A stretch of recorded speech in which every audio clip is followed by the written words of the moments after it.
It started 2 months before my due date, the day I thought peace would finally return to our house. My name is Greta, and I was 29, pregnant with my first child, trying to stay calm in a home that no longer felt mine. The old brick house in Richmond creaked with every memory of my childhood, and lately every sound felt like a warning I couldn't quite explain. When my sister came home that afternoon, dragging a silver suitcase and a broken marriage behind her, my mother rushed to open the door as if rescuing a war hero. I watched from the hallway, one hand resting on my belly, trying to smile even as the air thickened.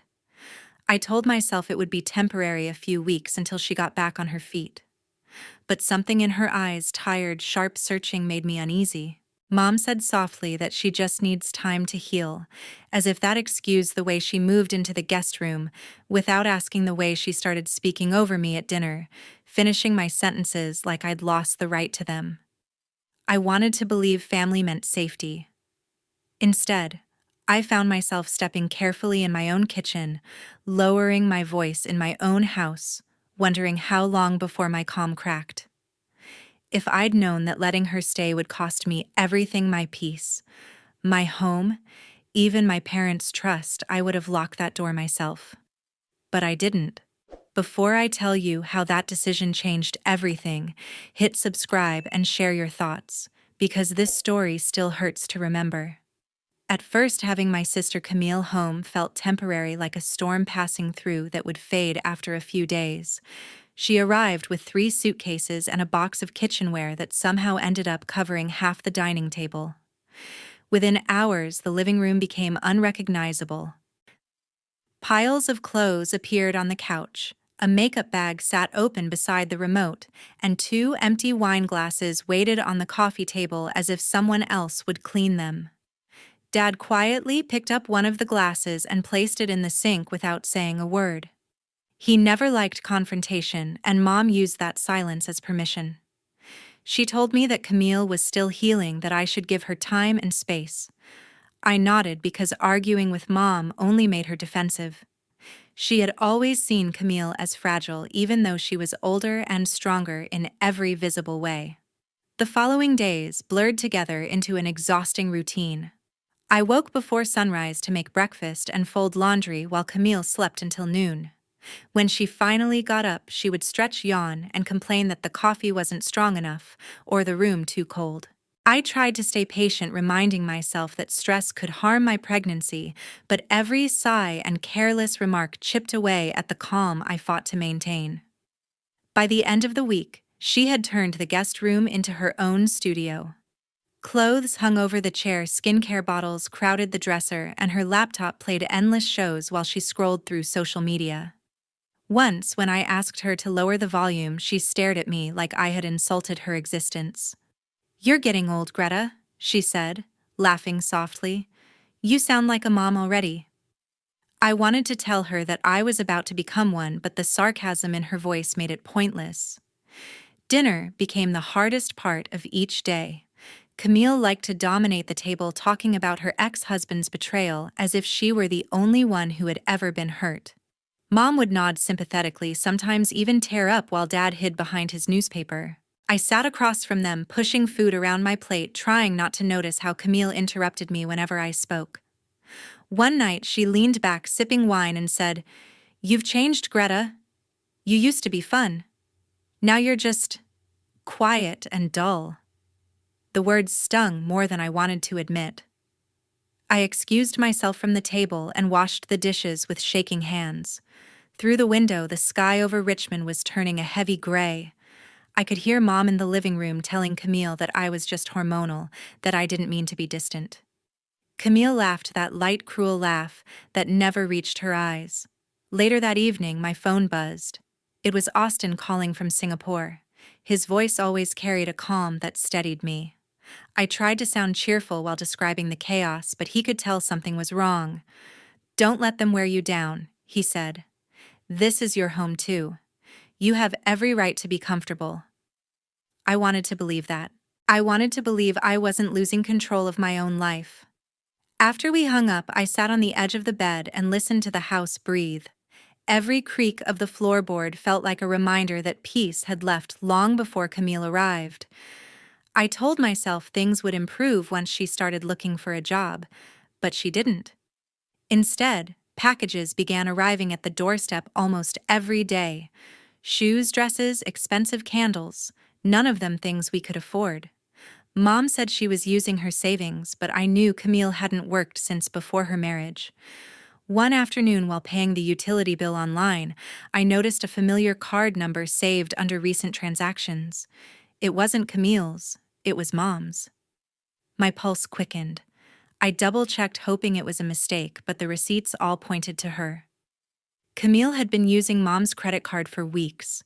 The total was more than $1,000. I could have confronted her then, but something in me stopped. I was too tired to start another argument, too aware that no one in this house would take my side. So I closed the laptop and walked to the kitchen.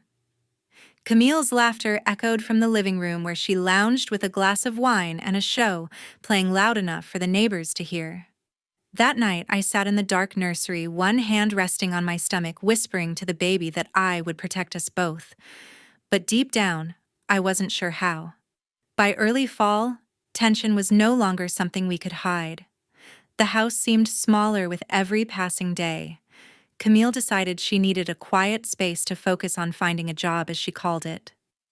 That morning, I found her standing in the doorway of my reading room, arms crossed, eyes scanning the shelves. "This room feels peaceful," she said, smiling faintly. Before I could respond, she had already set her laptop on the desk and claimed the space as her own. It wasn't long before the truth surfaced. Her so-called job hunt was nothing more than hours of live streaming. From behind my desk, she spoke into her camera, her voice sweet, yet calculated, telling strangers about her healing journey after a painful marriage. She painted herself as a woman, wronged, abandoned, and misunderstood, while hundreds of sympathetic comments poured in. I heard her rehearsing lines like, "My sister is lucky. She has a supportive partner overseas, and I'm just trying to rebuild." She didn't say my name, but the implication was clear. The sound of her laughter carried through the hallway. Mom believed it meant progress. "At least she's doing something positive again," she said while folding laundry beside me. "It helps her feel normal." I wanted to tell her that Camille wasn't healing, she was performing. But in this house, questioning Camille meant inviting an argument I could never win. When I tried to read in the evenings, her voice echoed from the next room. Words like betrayal, recovery, and courage spilled into my space until I could barely focus. I shut my book and pressed my palms against my belly, reminding myself to stay calm for the baby's sake. Sometimes I caught Camille watching me with a smug expression, as if she knew how deeply her presence unsettled me. Mom's attitude shifted too. One afternoon, as I was cooking, she said softly, "You shouldn't let jealousy get to you, honey. Your sister has been through enough." The words hit harder than I expected. Jealousy. That was the story Camille had been weaving, and everyone was starting to believe it. Later that week, Austin sent a care package from Singapore. Inside were small baby clothes, a plush toy, and a note that read, "For both of you, my girls." I placed the box on the nursery shelf, grateful for something that felt pure amid all the tension. That evening, while scrolling on my phone, a familiar photo appeared on my feed. Camille had posted a picture of the same toy, captioned, "A sweet gift from a family friend who still believes in kindness." My stomach twisted. The comments flooded in with sympathy, praising her strength. She had taken what wasn't hers, not just the gift, but the gesture behind it. I confronted her gently, asking if she could at least credit Austin. She tilted her head, feigning innocence. "Oh, did he send that? I didn't realize. It was lying in the nursery." Her tone was airy, dismissive. I wanted to scream, but I didn't. I just turned away, afraid that raising my voice would prove her right, that I was emotional, unstable, unreasonable. That night, I tried to talk to Dad. He sat in his recliner, reading the news on his tablet. I told him about the live streams, about the photo, about how it made me feel. He listened quietly, then sighed. "Greta, Sometimes peace is worth more than pride. Let her have her moments. You'll only make things worse if you push back. The words settled over me like cold rain. I realized then that I was alone in this. Mom believed Camille was recovering. Dad believed I should yield. And Camille believed she could do whatever she wanted without consequence. So I found my own way to breathe. That night, I opened an old notebook from college and began to write. At first, the sentences came out shaky, uneven complaints, fragments, thoughts I hadn't dared to say aloud. But as the hours passed, the words steadied. The pages filled with everything I couldn't tell anyone: the frustration, the anger, the quiet despair. Writing became the only space she couldn't invade. When I closed the notebook, I felt lighter, as if I had reclaimed a small piece of myself. It wasn't much, but it was a start. A week after I gave birth, peace was the last thing in that house. The doctors had kept me for a few days longer than expected, but the moment I stepped through the front door with my baby, I wanted to believe things would settle. The scent of milk and new life filled the air, and for one night, that tiny heartbeat in my arms made everything else fade. By morning, reality returned. Camille was already in the kitchen, arms crossed, frowning at the sound of crying that came from the nursery. "Does she have to be this loud?" she asked, rubbing her temples. "I barely slept last night." Mom turned from the sink, giving me that familiar look of gentle reproach. "Greta, you have to be more considerate. Everyone here needs rest, not just you." I stared at her, too stunned to respond. I had barely slept for 2 hours, yet somehow I was the problem. The days blurred together in an exhausting rhythm of feeding, rocking, and shushing. Each time my daughter whimpered, Camille groaned as if the noise was an attack. She complained to Mom about the smell of baby lotion, about the soft light from the nursery lamp, about how she couldn't heal in this chaos. Mom nodded, murmuring something about patience, while I stood silently with a crying baby pressed to my chest. Dad tried to mediate, but his silence only deepened the divide. One afternoon, I overheard Camille talking to them in the living room. Her voice carried that practiced sorrow I knew too well. "I'm worried about Greta," she said. "She hasn't been herself. She yells for no reason, cries when no one's around. Maybe it's postpartum depression. I think she's losing control." I froze in the hallway, the baby asleep in my arms. It wasn't true. I hadn't yelled, hadn't broken. I was just tired, but Camille knew exactly which words would wound me most. That evening, when I tried to confront her, she smiled faintly. "You should rest, Greta. Everyone's concerned about you." The words felt rehearsed, like something she had already said online. I turned away, afraid of what I might say if I stayed longer. 2 mornings later, the doorbell rang. I opened it to find 2 uniformed officers standing on the porch. The taller one spoke first, his voice calm but formal. "We received a call from someone in the household expressing concern about your well-being." "Mind if we come in?" My hands tightened around the doorframe. Behind them, Camille lingered in the hallway, pretending surprise. Mom stood nearby, pale and anxious, while Dad avoided my eyes. They asked a few questions: if I was sleeping, if I had support, if I ever felt unsafe. I answered calmly, clutching my baby close. The officers exchanged a glance, then nodded. "You seem fine, ma'am. Just remember to rest. Everyone here should give you some space." They left soon, after the sound of their car fading into silence. I stood there holding my daughter, feeling the world tilt beneath me. The people who should have protected me had invited strangers to question my sanity. Mom wouldn't meet my gaze. Dad mumbled something about misunderstanding, and Camille simply walked past, humming softly as if nothing had happened. That night, I sat in the nursery with the lights low, my baby asleep against my shoulder. I realized then that my family had chosen their side, and it wasn't mine. I whispered to my child that we would be okay, even if it was just the 2 of us. For the first time, I truly understood what it meant to be alone under the same roof. 2 weeks later, I packed what little peace I had left. The morning light fell over the crib as I folded baby blankets, careful not to wake my daughter.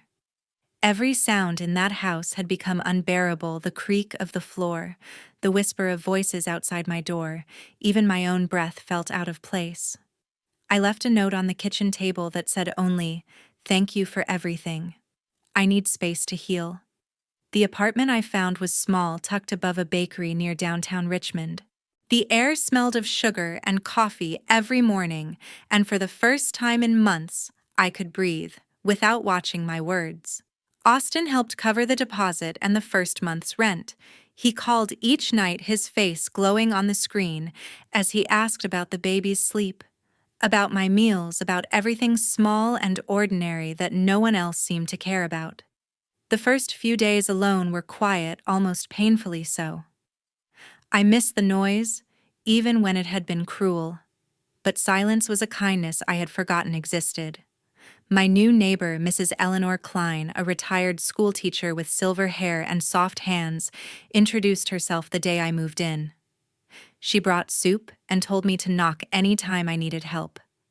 When she held my baby, she hummed the same lullaby her mother had sung decades ago, and for a moment, the world felt gentle again. Austin and I spoke for hours at night, though the distance between Richmond and Singapore stretched like an ocean I couldn't cross. He listened to every detail: my exhaustion, my relief, my guilt for leaving. "You didn't run away," he said softly. "You chose peace." Those words lingered long after the call ended. By the end of the week, I began writing again. At first, it was just notes about the baby, her tiny hands, her morning smiles, the way she kicked the blanket when dreaming. But soon, words turned into short essays, pieces of truth I could finally say out loud. The act of writing steadied me. Each paragraph became a small rebellion against the silence that had once swallowed me whole. Then one evening, my phone buzzed. It was a message from Mom. "You shouldn't have left like that. Camille is struggling more than ever. You made things harder for her." I stared at the screen until the words blurred. I didn't reply. I simply closed the phone and looked at my sleeping child, deciding that peace was not something I needed to justify. A few nights later, while paying bills online, I logged into the joint account Mom and I had shared since college, an account we both used for household expenses. The balance read, 0. My hands trembled as I checked the transaction history. Several large transfers had been made over the past week, each labeled to the same recipient, Camille. The shock came not from the money itself, but from the finality it carried. They hadn't just taken my trust. They had emptied what little connection remained. I sat there for a long time, the city lights flickering through the window, holding my baby close. In that stillness, I realized I had lost my family, but not myself. For the first time, that truth didn't hurt. It felt like freedom. By early winter, the truth found its way to my doorstep. The air outside had turned brittle, the kind that carried the scent of cold metal and wood smoke. One afternoon, while I was rocking my daughter to sleep, a gentle knock came at my door. It was Mrs. Klein, holding a tin of oatmeal cookies and an expression that said she had something heavy to share. She hesitated for a moment before speaking. "I ran into your sister at the pharmacy yesterday," she said softly. "She told someone behind the counter that your mother gave her money to make up for what she's been through." She sounded proud of it. For a second, I couldn't respond. My mind returned to the empty joint account, the sudden withdrawals, and my mother's text defending Camille. It all fit together too neatly to ignore. I thanked Mrs. Klein, though my voice cracked midway, and once she left, I stood by the window for a long time, watching the snow start to fall.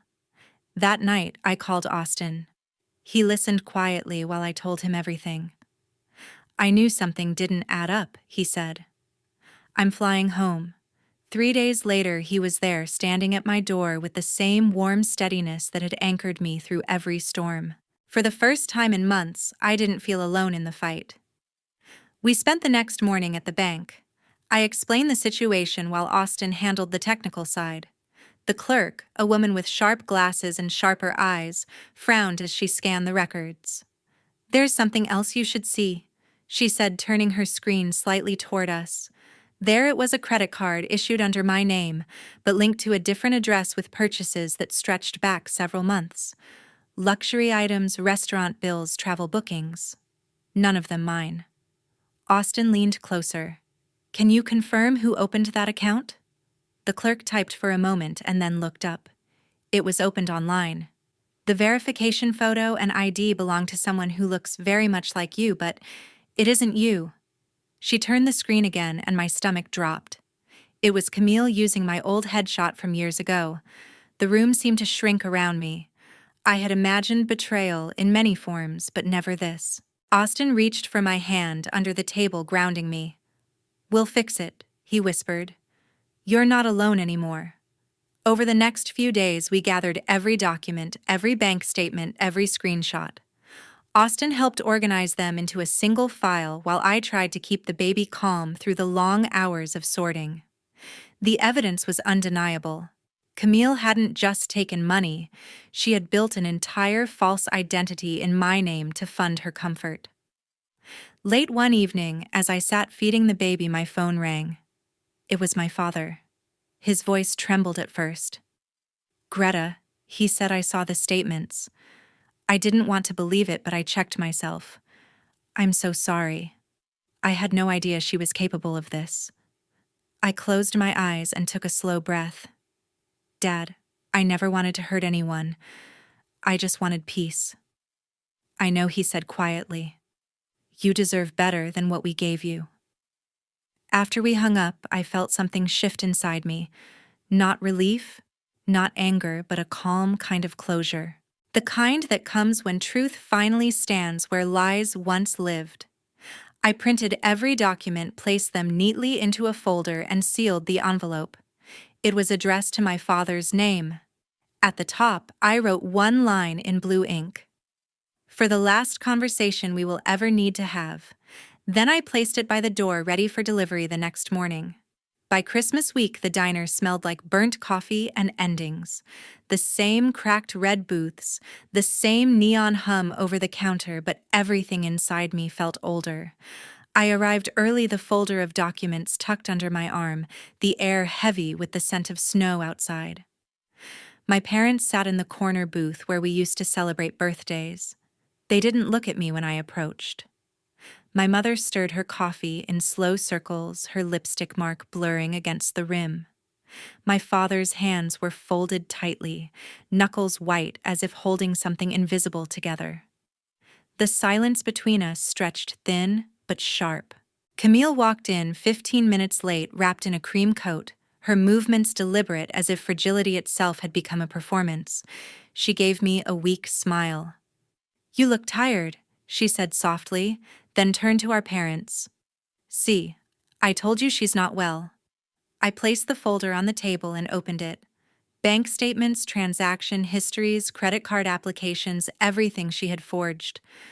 The papers made a crisp sound as I turned them one by one. "You can stop pretending now," I said, my voice calm but steady. My mother's head snapped up. "Greta, what is this? Are you accusing your sister again? Do you realize how cruel that sounds after everything she's been through?" Camille lowered her eyes but didn't speak. She didn't need to. That silence was her shield, the same silence she had always used to let me take the blame. I slid the last page forward. "These are from the bank. She used my name, my ID, my credit. It's not a misunderstanding anymore." For a moment, no one spoke. Then my father reached for the papers with trembling fingers. His eyes moved slowly across the lines and his lips parted without sound. I didn't want to believe, he whispered finally. "I thought if I stayed quiet, it would protect everyone." But I was wrong. His voice broke, and for the first time in years, he cried, not out of grief but recognition.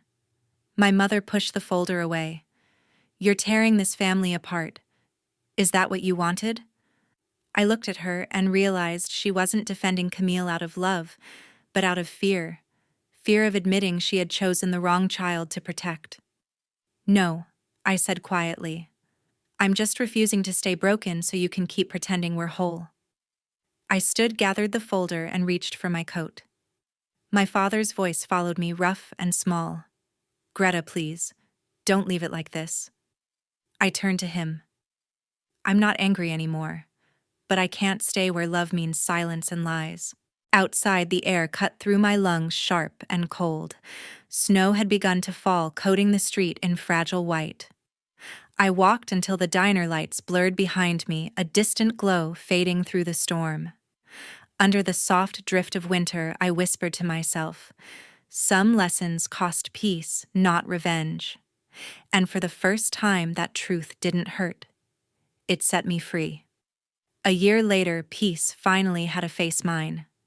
The morning light poured through the rose arch of a small garden in Richmond, brushing across soft petals and white chairs arranged in quiet symmetry. I stood in front of Austin, our baby, gurgling in the arms of Mrs. Klein, who smiled like a proud grandmother. There were only 10 guests, all faces that had earned their place in our peace. The world outside didn't need to witness this moment. It belonged to us. When the officiant said, "You may kiss the bride," I felt something shift deep inside me, not a fairy tale happiness, but a calm certainty that I had survived everything meant to break me. We exchanged rings, simple bands without diamonds, because neither of us needed proof of value beyond the life we were building together. That evening, as we cleared away the last of the flowers, the postman arrived with a parcel wrapped in gold paper. The handwriting was unmistakable. My parents had sent a wedding gift. Austin looked at me, waiting. I opened the box, saw the crystal vase, and quietly placed it back inside. The next morning, I mailed it back with a short note that read, "Thank you, but peace cannot be bought." Weeks later, I learned that Camille had lost her job after her employer discovered irregular financial records. Friends she once bragged to had turned their backs. She moved to another state, her social media silent except for a single email she sent months later. It said only, "I'm sorry. I wish I could start over." I read it twice, then deleted it. Forgiveness had already taken place, not toward her, but within myself. I no longer needed her to understand what she had destroyed. I had rebuilt it without her. Our new apartment smelled of fresh paint and lavender. Austin was reading on the couch, our son asleep in his arms. I looked around, and for the first time in years, I realized that happiness doesn't have to be loud to be real. Some ties don't break. They simply fade when peace replaces pain. Forgiveness isn't owed, it's earned. Some families teach us love, others teach us limits. Protecting your peace isn't cruelty, it's courage. There is power in walking away from what hurts, not to punish, but to preserve yourself. Because love at its truest never demands self-destruction.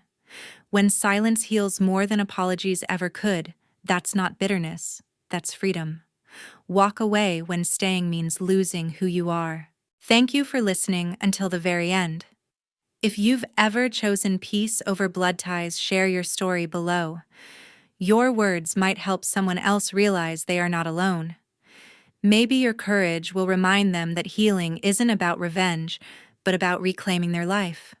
I'm grateful you stayed to hear mine. Now tell me yours.